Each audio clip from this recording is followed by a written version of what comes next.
Paul Seabright, The Company of Strangers, A Natural History of Economic Life, Revised Edition.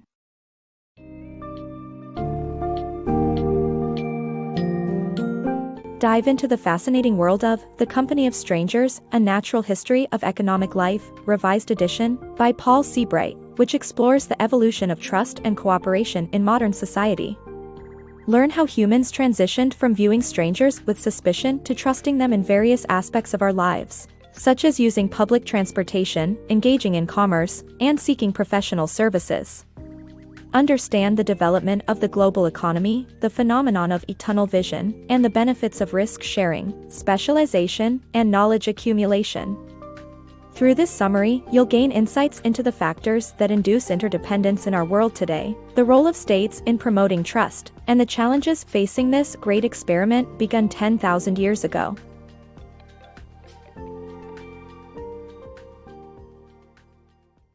The power of trust. In modern society, we trust complete strangers with our lives every day. From the pilots flying us in airplanes to the fast food chefs cooking our meals, we rely on the expertise of professionals we've never met. We owe modern society to the willingness to trust strangers, which is more emotional than reflective. However, only 10,000 years ago, tribes and clans viewed unknown individuals with intense suspicion or hostility.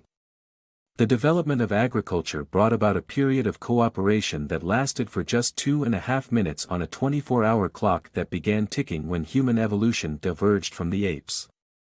This book delves into what changed and why, offering insights into our deeper nature. The Symphony of Economic Forces. In No One is in Charge, author John Micklethwaite and Adrian Wooldridge argue that the global economy functions without a central authority, and this is a good thing. The authors explain that the world economy is a complex web of industrial and economic forces that no single person can coordinate. Instead, diverse strangers cooperate without understanding the final outcome through the phenomenon of tunnel vision. Modern societies rely on tunnel vision to generate products and services, yet it can be dangerous. Society's institutions encourage it, but, as seen with the example of a person toiling in a landmine factory, it can lead to being oblivious to a product's potential effects on others.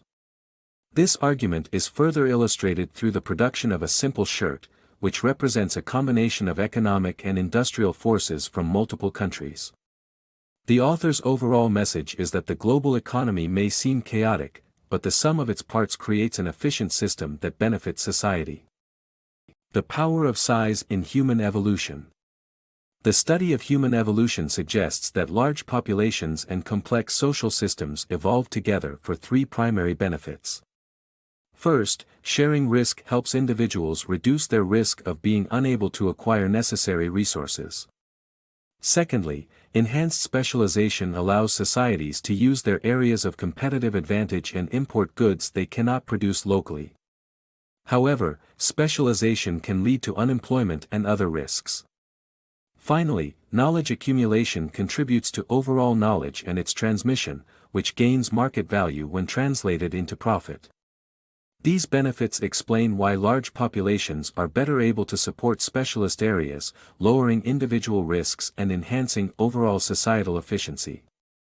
From financial instruments such as mutual funds to knowledge workers such as computer programmers and librarians, the larger a population, the more benefits are gained. As societies continue to grow, it is essential to strike a balance between specialization and social stability, ensuring prosperity for all. Trust and cooperation. Every transaction carries a risk, but close family members minimize it through trust.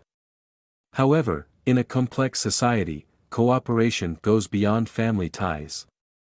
So why do strangers trust and cooperate? There are four main reasons. Firstly, people calculate that their long-term interest lies in cooperation, especially with those nearby.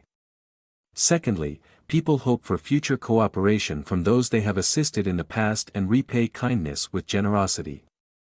Thirdly, traits such as smiling and laughing evolved as ways of establishing trust. Lastly, money enables strangers to cooperate to their mutual benefit. This shows that beyond the familial bond, trust and cooperation are essential in human interactions. Factors driving interdependence. In contemporary society, there are several factors that cause a greater interdependence among individuals and communities. Urbanization prompts people to collaborate on sewage management, healthcare, commerce, and education. Similarly, access to water is often taken for granted in developed countries, while many poorer nations grapple with water scarcity, necessitating social institutions and laws that regulate transportation and commercial use. Furthermore, pricing essentially reflects consumer behavior and an item's property rights. This is most evident in the trade of scarce resources, such as the sale of a kidney on eBay. Lastly, the use of symbols and artifacts holds a unique kind of trust between generations, in which the knowledge of one generation allows for the work of the next.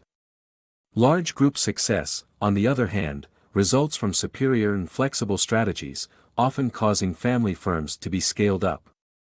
These are the factors that highlight and drive greater interdependence in modern society. The evolution of liberalism and accommodating foreigners. In this book excerpt, the author reflects on the history of liberalism and the need for Islam to evolve and make compromises to coexist with unbelievers. The idea of cooperation among humans is not new and is reflected in the works of Locke, Rousseau, Voltaire, and Hume. The rise of fundamentalist Islam and the anti-globalization movement pose a threat to liberalism. Islam needs to develop an accommodation with strangers, while anti-globalism must evolve to become the basis for communication among different groups that share complementary interests. Can we unite to save the world?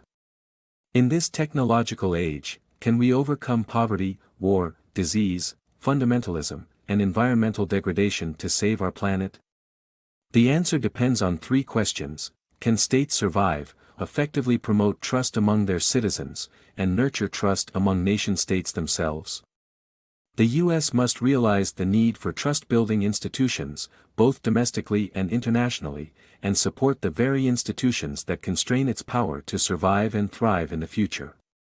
The future of our world is under threat.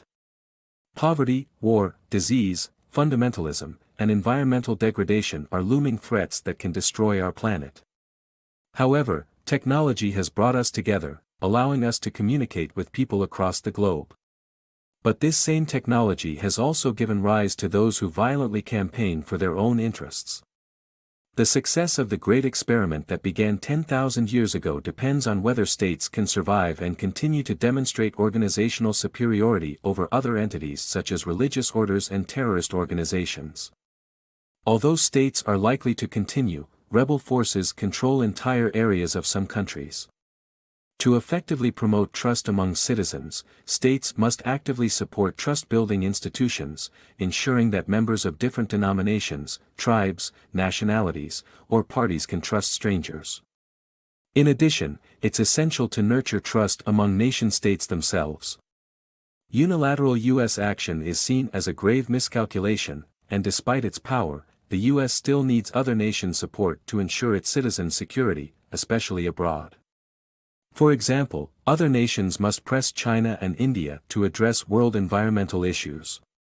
The U.S. must realize that trust-building institutions are as crucial as in the ordinary marketplaces of the modern world. The U.S. has a strong interest in supporting international institutions that constrain its power. 10,000 years later, the experiment of cooperating with strangers is still fragile. To survive what lies ahead, it will need all the help it can get.